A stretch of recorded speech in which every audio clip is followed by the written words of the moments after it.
Praise Lord प्रेमना प्रभुंकर लोक मैंने भाई भौणी मैंने आज शुभ सकाल समय सदा प्रभुंकर दान प्रेमना प्रभुंकर लोक मैंने प्रत्येक दिन सदा प्रभु परमेश्वर शुभ सकाल समय आम मान साथी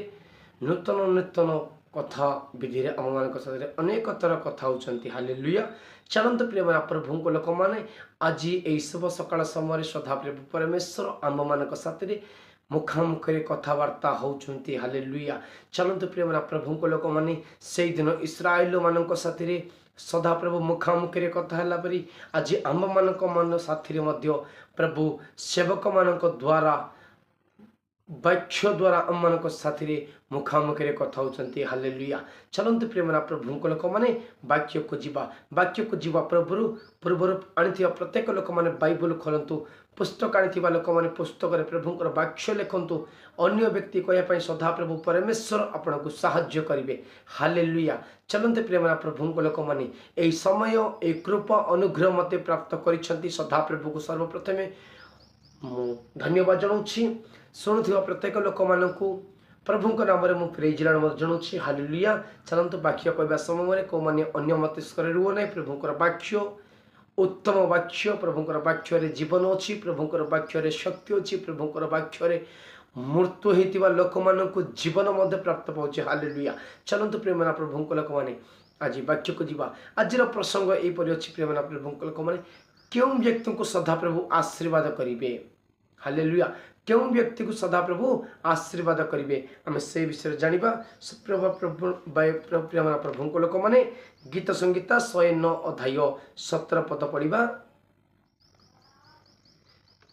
गीत संगीता 109 अध्याय 17 पद मु पढ़ुची ध्यान दिंतु।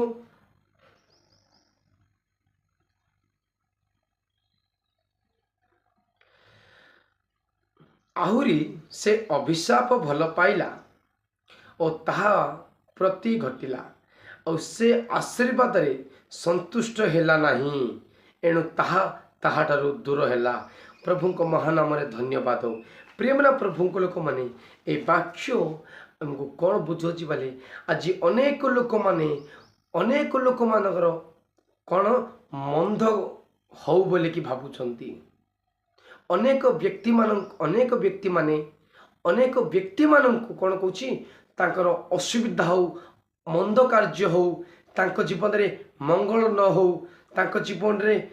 केबे भी भल न हो बोलिकी आज अनेक लोक मैंने से चिंता धारणा करुछंती हालेलुया। तार अर्थ हो प्रेमना प्रभु लोक मैंने अन्य व्यक्ति को आम केमिति मिछ कथा कहवा सेवक मान विषय केमिति मंद कथा कहवा सेवक मान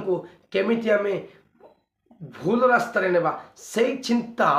अनेक लोक मैंने भावुंट। प्रेमना प्रभु लोक मैंने से चिंता करवा लोक मान साथ सदा प्रभु आज सब सकाल समय कथबार्ता होती हालेलुया। से व्यक्ति केबे हेले सदा प्रभु को ठारू केबे आशीर्वाद प्राप्त पाई परिबो नाही। ध्यान देकी शुणु प्रेमना प्रभु लोक मैंने से कहला यही कहला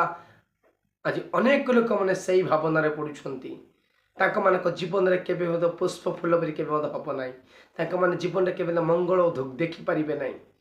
कौ मैंने मंगल देखिए बेले प्रेमना प्रभु लोक मैंने क्यों व्यक्ति प्रभु को ठारू आशीर्वाद प्राप्त पाइबे मुझे विषय कहूँ से गीत संगीता 84 अध्याय 6 पदर आम थे पढ़ा। से माने क्रंदन उपत्याग गमन करू करू ताहा झरणा स्थान करती हालेलुया। प्रेमना प्रभु लोक मैंने ए वाक्य जो मानक ऊपर निंदा आसला समय जो माने प्रभु को जनाऊँच जो माने प्रभु को कहते जो माने प्रार्थना करुछंती से मानक जीवन में ये सब घटुची कौन घटुची प्रेमना प्रभु लोक मैंने कौन घटुची बेले जो माने सहीकी रोचंती जो माने भावना रोचंती जो माने प्रभु को ऊपर निर्भर रखुंट से ही व्यक्ति को प्रभु तांकर मंगलर वर्षा झरौंट हालेलुया। प्रभु को महानाम धन्यवाद हो। आज अनेक लोक माने निंदा निंदा निंदा निंदा हो अपनिंदा प्रिय मैंने प्रभु लोक मैंने प्रभुंर वाक्य तुम शुणुच तुम हृदय कौन हो पत्थर हो प्लीज भाई भौणी मैंने तुम हृदय पत्थर हवा को दियो ना आज से कहला आज यही कहला से कहला विषय तुम्हें गोटे तुम एत साहस धैर्य देख सेवक मान खातिर करूना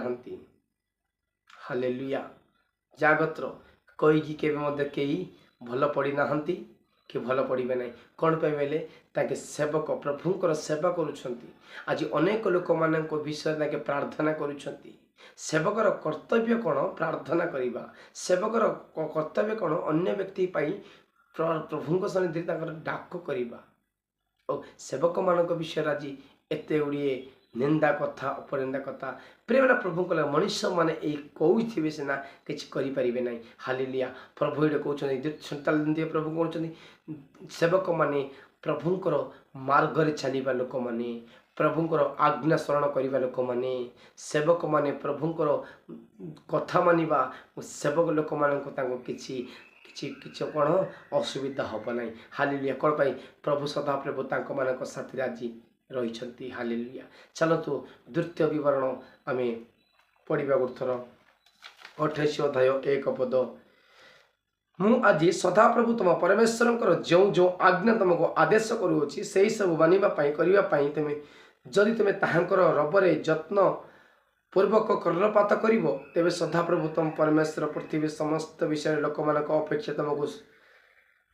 सृष्टि करेंगे हालेलुया प्रिय मना प्रभु लोक मैंने आज से सेवक मैंने कौन पाई प्रभुंर आशीर्वाद रे प्रभुंर महिमारे प्रभुंर प्रार्थना शक्ति अभिषेक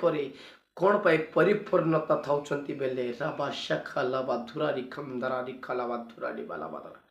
आज प्रभु कहते आज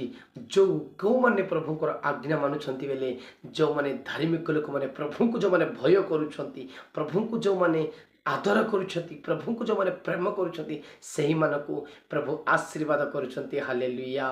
प्रेमना प्रभुंर लोक मैंने दैसी यदि तुम तुम सामने दुईटी प्रभु रखिंट गोटे है कौन जाचना अभिशाप आउ गोटे रखिंट आउ कौन रखिंट चलतु से वाक्य पढ़ा द्वितीय विवरण 26 अध्याय 11 पद देख आज मु तुम मान सम्मुखें आशीर्वाद अभिशाप रखी प्रेमना प्रभु सदा प्रभु परमेश्वर जी कहते आज तुम मान सामने कौन रखिंट आशीर्वाद रखिंट अभिशाप रखिंट तुम चॉइस तुम जो अभिशाप पाइबा चाहूच बेले आज सेवक मान निंदा दियो आज अनेक लोक मैंने निंदा कर तुम्हें अभिशाप पाइब प्रेमना प्रभु लोक मैंने कौ मैंने आशीर्वाद प्रभुंर कथा को जो मैंने पालन कर प्रभु कथा को जो मैंने ग्रहण कर